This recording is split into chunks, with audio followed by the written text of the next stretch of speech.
Hold on to your butts. We are changing the course of history as we see it. That is what Wesley demands. Now this affects Iris. Iris, where are you?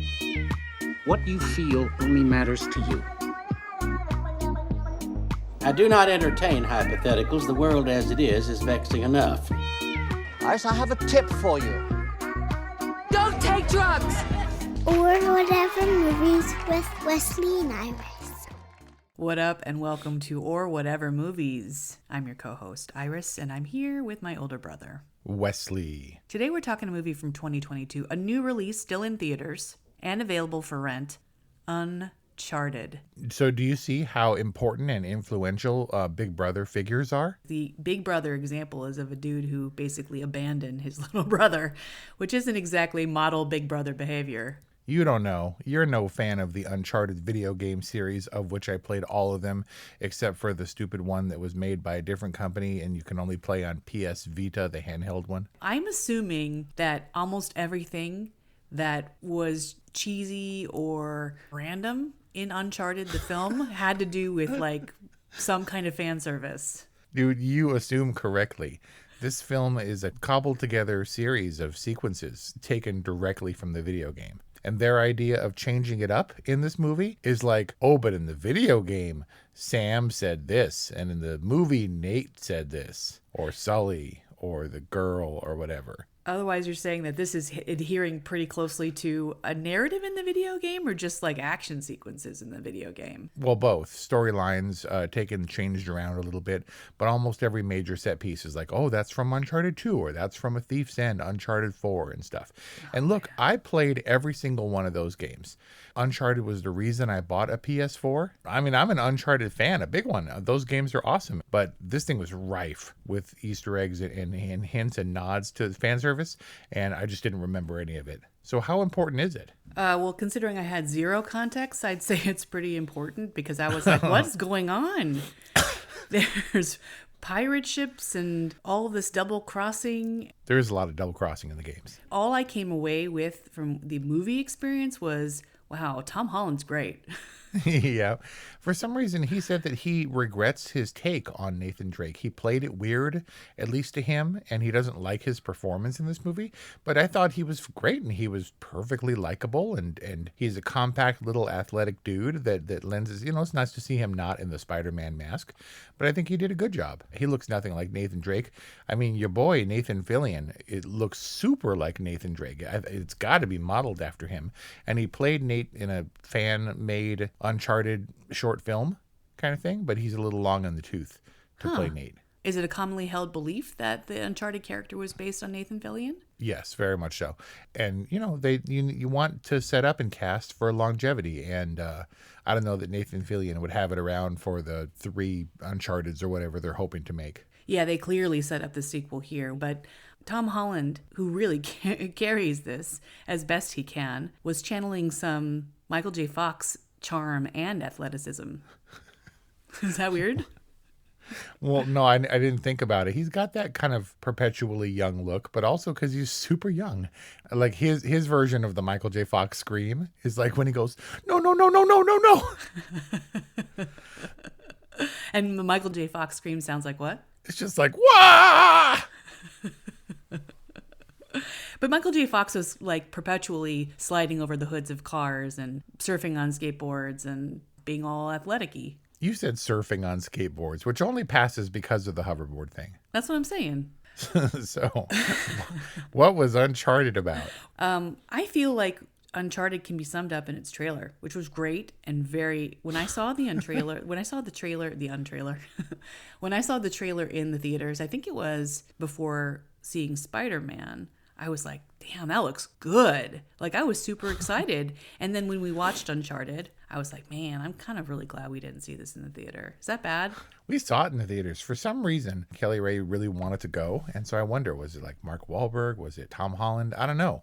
But she also played the games with me. And did Brian actually play the games? No, neither of us. So it looks like my era, Brian's era, Indiana Jones, which is a direct rip-off. Not a rip-off, but it's an homage. And what's weird is that Indiana Jones exists in the Uncharted universe. He asks her, like, since when are you Indiana Jones? Wow, meta. So what kind of game is Uncharted? It's an action-adventure game, like a treasure hunter game, a Tomb Raider type style game, Indiana Jones style. And he runs and climbs and raids tombs, and then all the action stops down and you have to solve some stupid puzzle for 20 minutes.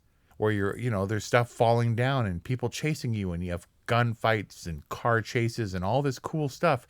But then you enter a room and you're like, oh, it's the puzzle.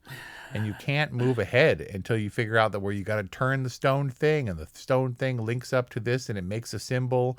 And then you got to turn it the other way. It drives me. Like, I literally hand the controller to Kelly and go to the bathroom. I hate the puzzles. And it's a big thing in games. Yeah. But it's great. It's got these really cool physics and this 3D digital environment of climbing and jumping and everything. Uncharted was really good at having a relatively seamless environment with a smooth engine where things would all of a sudden collapse or fall apart, or something would come crashing through the wall or whatever. And it was unexpected in that way. It's pretty fun. And is it as crazy and as unrealistic as the movie? It's pretty harrowing, and some of the chases and action set pieces are spectacular, at least for games. It feels totally chaotic, where you think, okay, I'm on this ledge, and it's going to stay stable until I'm ready to jump to the next ledge, but it's not. It's crumbling all around you, and there's fireballs and junk. I don't remember fireballs, but there's definitely stuff on fire and collapsing all around you. I found this to be really kind of perplexing. Is Uncharted in the game, is there all kinds of parkour? Yeah. So like Nate Drake is like running on walls, like tick tick boom Well, I don't know style? about parkour in the traditional sense, but he's definitely running around and using unconventional means and losing his balance and being like, crap, oh crap. That's like his signature catchphrase. Okay. There was a lot of him like flipping over banisters and running on walls and jumping onto light fixtures. So I guess that's all in line. Yeah, but that's Tom Holland. He's Billy Elliot. I want to dance the ballet. Ballet? That's what he says in Billy Elliot. But he's super agile, and if he can do those things, he will. Is there a cat? A cat? Yeah. Mr. Whiskers or whatever. Sully has a cat. They're so on the nose. So you run the risk, obviously, of having a video game movie where legions of fans know only the game. This is the games, multiples. But this is the first movie incarnation. So you pay, I think, a direct homage, but you want to see a new adventure. It's like a new Uncharted game, but not one that you're playing, right? And instead, they kind of took the familiar tropes. It's like, we get it. It's Uncharted. But you know that they have all the nods. And I'm sure that even not having played the game, when they walk up on the beach and the dude asks him what happened to them, and he's like, oh, I had something. Obviously, you're like, okay, well, that's someone affiliated with the game, right? Yeah, I was like, that guy's coming back, right? Well, no, he's the voice of Nathan Drake in the video game, and people are like, it's the dude, and he's the voice, and it was the most ham-handed cameo I've ever seen. Oh, because he's the voice, and it was taken directly from the game. Okay, so if you don't have any context for the game, which I didn't, I like projected onto the little look he gives at the end is like a knowing look, like that he was going to come back into, like he was, Right. He was like tracking He's them. a plan. Yes. He's the spy. He's the informant, right? And that's the problem, is that if you don't know, it reads weird. Very weird. So here's my question. Obviously draws a lot of inspiration from Indiana Jones and from the game itself, but the end scene with the helicopters and the pirate ships is like the dumbest thing I've ever seen. Like, right? Where are you anchoring so that those ships could be completely intact and scraping off the rocks and swinging back and forth, right? I mean, Titanic is crumbling. You can't even lift Titanic anymore.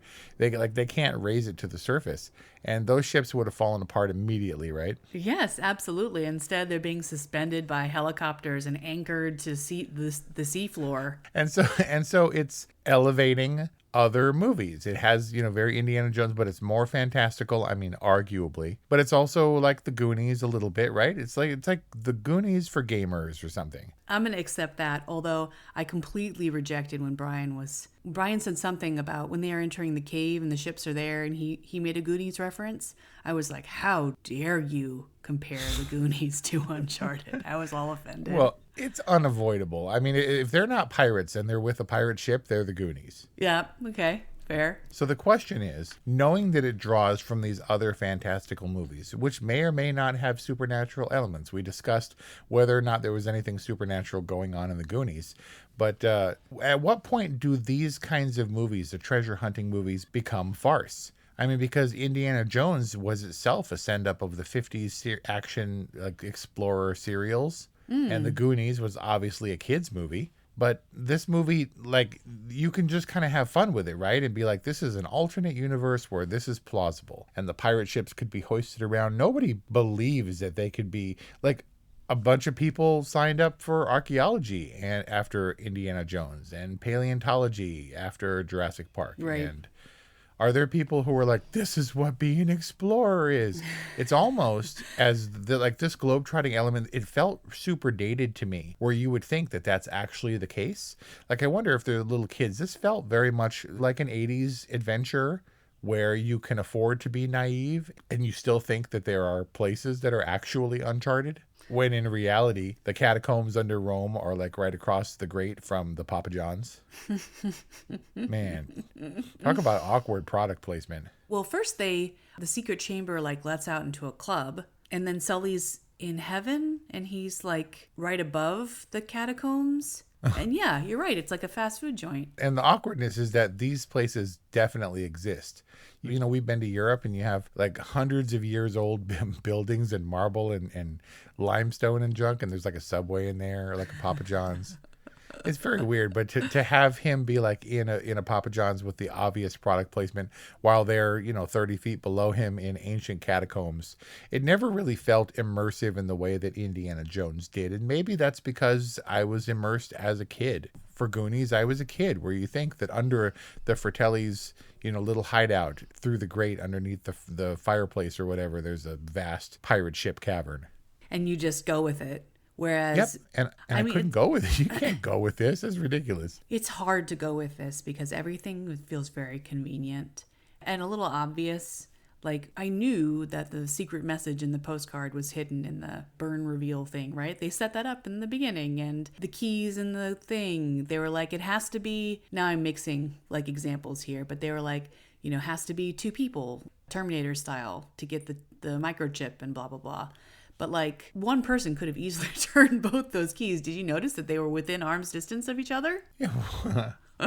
You don't know. You need synchronicity or something. I have no idea. I mean, everything felt a little convenient, a little too convenient for me to feel really invested. Like, I was either ahead of it or the characters made it seem really easy. With all of these, adventure treasure map movies, like with Chester Copperpot, like at least they established that there was somebody who went after this stuff and then didn't make it. This felt like so ripe and easy for the taking. Yeah, but not something that Moncada could have done herself, or Swiper No Swiping. They needed the help. Who's Swiper No Swiping? Antonio Banderas? Swiper No Swiping, the Braddock character. Oh, the chick with the bad hair. Yeah. What was up with that hair? Was that video game hair? I don't know. I don't remember this being an actual character, but I could be wrong. But Antonio Banderas, they were like, hey, we want you to be in our Uncharted movie. And he's like, okay, I will be there. And then that's like, he filmed for a couple of days in his suit and was out of there. Yeah. And they're like, okay, but we need you on the plane. And he's like, okay, I will go on the plane. And then they killed him. And he's like, okay, but I don't want to get messy. And they like, she got cut his throat and there was none blood. There were 2 little drops on each end. Oh, so crappy. And like, why bother to cut his throat? Like, you could have done it off screen like they did in The Dark Knight, where there's like a music sting. It's like, and the guy like falls out of frame, but you see it from behind. If you're not going to do the blood, like that was like a paper cut. It really was. They were like, this suit is a rental. Can we please not get blood on it? Like, it's a jugular. It should be, his whole body should be spilling out onto the floor. Right? So as a person who didn't play the games and with convenient set pieces, maybe kind of all you got is the likability of Tom Holland and still the likability, strangely, of Mark Wahlberg. Is it weird to be like, oh, I like Mark Wahlberg? Hopefully that'll work out well. But for this role, you kind of need the likability of the stars. And then was there anything for you in the betrayals the role reversals, and did you figure that the girl was just gonna like backstab them and stuff and try to make off on her own? I mean, the likability of Nathan Drake has everything to do with his belief in the goodness of people. But also, he's not naive and he's not like setting himself up for betrayal. No, he set her up preemptively. But he gives her a chance, right? He gives her a chance to show her true nature. So he leaves the coordinates. I'm pretty sure he's going to let her in on the correct coordinates should they go on this adventure together. But he gives her an opportunity. And because she acts on her lesser nature, she gets the wrong ones. Although somehow actually finds the right ones. So he's got all the gold in his pocket, so it's happy ending all around. You know, maybe it's not the $6 billion or whatever that they were hoping for, but they made out okay. Yeah, it's enough to carry over for the next movie. They got to have the means to go on another globe-trotting treasure hunt. Sure. And back to Mark Wahlberg, whom I'm sure will be back in the next movie. Also, I don't know. Oh, really? Only contracted for one. He only signed on for one movie, so we'll see how it goes. Okay, well, maybe that's just a strategic negotiation position, but I agree he's a very likable guy. Whenever I think of Mark Wahlberg, I think about how he doesn't play in Japan. Like, his kind of good looks aren't the kind of good looks that they appreciate in Asia. Like, Asians appreciate the kind of boyish good looks of like a Leonardo DiCaprio, whom they go crazy for, but not the Mark Wahlbergs of the world. Do you know about this? No, I don't. But if only there was like a boyish Leonardo DiCaprio looking type dude in this movie, we could maybe sell overseas. So Tom Holland is doing the heavy lifting in terms of drawing in the audiences in Asia.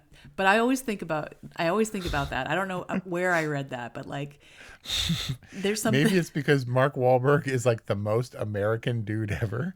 He really is. Like if you're in Japan and you're in school and they're like, let's draw an American, they would totally draw Mark Wahlberg in his Joe Bell hat, or the Matt Damon in his Stillwater. What was the movie? Yeah, in the Stillwater outfit. Yeah, exactly. I was gonna say, Americana is like a blend of Mark Wahlberg and Matt Damon, right? Yep, in all their various roles. But he's really likable, and even something about their charm, as flat as it was, their chemistry. I was like, oh, okay, fine. They were trying so hard, and there was something kind of even likable about that. Basically, what I'm saying is I didn't fault either of the actors for their performances or for their lack of chemistry. I kind of blamed it all on the writing because the actors themselves are just so darn likable. Yeah, there was something, though, in the conversational nature of some of their exchanges. It was a little bit fast and a little bit quippy, but it wasn't terrible. Like, I enjoyed their repartee, and that's part and parcel for the game as well, where you have, extended dialogue sequences and stuff, and it's meant to be clever and contemporary, as opposed to, swipe or no swiping, kind of just being steely-eyed and murderous kind of all the time. Double crossy. She's a tough gal because she's like fierce looking and all determined and like a Terminator. I guess Braddock was never a double crosser. She was always an evil person that you had to stay far away from. But the Chloe character was, I guess, a little bit more nuanced. Yeah, and that's what I'm getting at. If the sequences feel contrived and they feel video game-like, which they undoubtedly were, was there at least some intrigue in the idea that you didn't exactly know what the character motivations were? And like, I didn't see her double-crossing them or whatever, or was it all completely obvious? Well, everyone was always warning Tom Holland about everyone else double-crossing him. I really couldn't believe that Sully would be a bad dude. I could get behind that maybe he's like a gray dude, like somewhere in between, but not a bad dude. Yeah.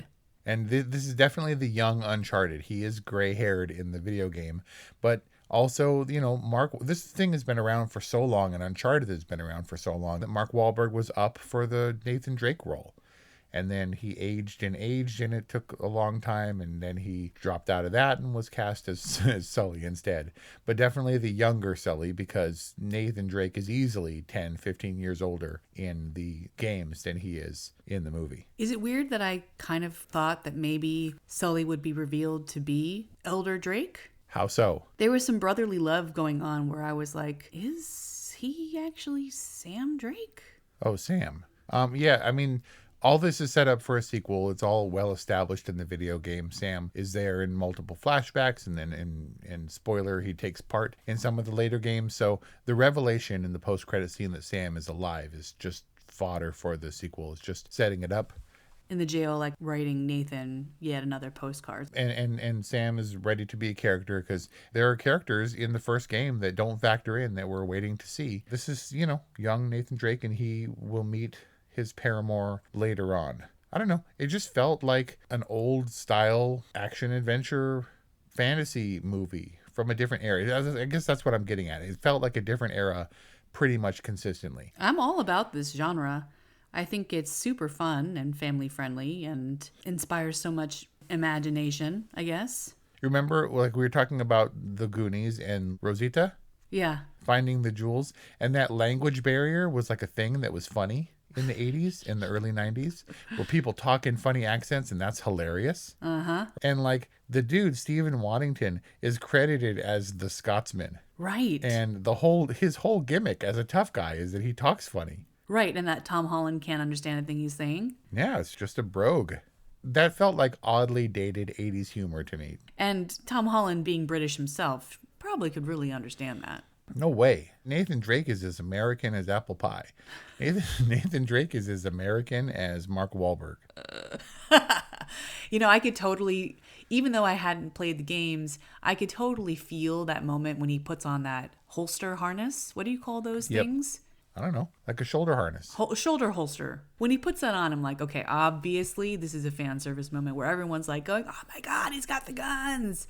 And I could appreciate that, right? Like it was a little obvious, but I still thought it was pretty cool. I mean, when he's very athletic on the ships, and it's cool to see him actually starting to use guns. I mean, I guess he's supposed to be just like a normal kid, but he works out a lot, and so he's just capable of being agile and combative when he needs to be. Is that his backstory? Yeah, we got his training montage up front. All buff Tom Holland, like doing his little exercises and calisthenics and stuff. Like just for the fun of it, like just to, be ready for whatever may come. Yep. Yeah, I think there are relatively few people who could pull off roles like this. I mean, it's why Tom Holland is everywhere. But he did say that that this one kicked his butt. Like Spider-Man, he's so thankful that Spider-Man can wear a mask because a lot of the Spider-Man stuff flying around was digital. But the action sequences, like the boxes, obviously it wasn't filmed out of a plane, but he said it was the most intense and difficult action scene he had ever filmed. And a lot of stuff, a lot of practical on wires, realistic kind of stunts that he does because Tom Holland can do that stuff. Doesn't mean it's easy. I know that there's a lot that they can do with visual and special effects now, even with like face replacement-y stuff. But he seems capable of doing it. There's a lot of flailing around. Yeah, and you got it, because in the Uncharted world, stuff just falls apart, except for multi-hundred years old pirate ships. Those are sturdy as the day they were crafted. Okay, so what were the best Uncharted video game moments? There was a pretty sweet horse chase in Uncharted 3, I believe it was. You're being chased by jeeps and stuff. There was a stellar car chase where you're kind of inside the car and they're converging on all sides. And it's like, okay, here's the car chase. The road is clear ahead. Here's where you gun it to get away. And then bam, a car knocks you off that road onto another totally different track, like off-road. And it's chaotic. That's the beauty of Uncharted, is because the chaos allows you to not understand. Like when you're in those sequences and you're trying to navigate video game sequences, you are looking for the next stable ledge that's not on fire or that's not crumbling, or the road that leads to the exit, right? And that it continually knocks you off balance, where you're forced to rethink, oh, that road that was in front of you got totally smashed and you have to go a different way and climb the wall and do all the parkour stuff. Whoever made the Uncharted trailer, like, props to them, because they completely rewrote the story, right? There's pirate ships floating around at the very top of the trailer. There was even that deleted scene in the trailer between Sully and Nate where he's like... the outfit discussion?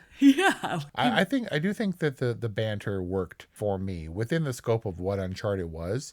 Like, plot-wise, was it just like, now we got to go here, and now we got to do the thing and get the keys, and betrayal and climbing on the building and stuff. But it felt fun and conversational and not too ham-handed. You mean you're talking about the chemistry? Yeah, and just the general scripted banter was fun. Overall, the film feels a little phoned in. In this genre, which I love, this fantasy adventure genre, so much of what makes it real is the production design. Felt like the production design was pretty kind of phoned in. Like, that journal was like every journal that you would it's the Grail Diary. Exactly, except it was like the consumer product version that you could buy. Yep. And probably will be able to. And when they're in that crypt, and they're like searching around, he's got his little flashlight on. I'm like, why is he using a flashlight? It's like perfectly lit, and there's like hundreds of candles. Why are those candles on? Like, this is like an ancient crypt. Anyway, this is like the theme park ride of Uncharted as a movie, and it doesn't mean that it wasn't enjoyable. It just means that it wasn't quite as immersive as other classics in this genre. But for me, Uncharted felt kind of random and kind of boring. Pretty convenient. Like, no one went through that glowing underwater cave entrance to the pirate ships before Nate. He's like, I figured it out. No one had ever gone through there. Never. And no one had discovered the pirate ships, even though they were bathed in sunlight from the fissures in the rock above. Of course, exactly. Obviously, video games are tough, and the vast majority of them suck. And apparently, this one sucked because the critical reviews are not favorable. Ironically, praising Tom Holland's performance above most of it for his likability when he hates his performance in this movie. But took more than a decade to bring to the screen, and then even longer because they went on set in Berlin and shot for one day, and then everything shut down for COVID. Oh, man. And so they finally brought everyone back and stuff, and it was multiple delays to get it to the screen, and then it finally got to the screen, and you didn't even see it in the theater. Nope. There may be a sequel, there may not. I don't think it's been officially greenlit, but all the pieces are in place for the Uncharted sequel with the likable Tom Holland, the likable Mark Wahlberg, and Swiper No Swiping. She died, right? So guess not. Thankfully, hopefully, we'll get a villains with better hair in the next I don't know. Swiper No Swiping just falls into the ocean. Oh, no, she gets crushed by the ship. Can't hate it. Exotic locations looked pretty, looked fun, set pieces or whatever, not following along. It wasn't great. It was an all right movie.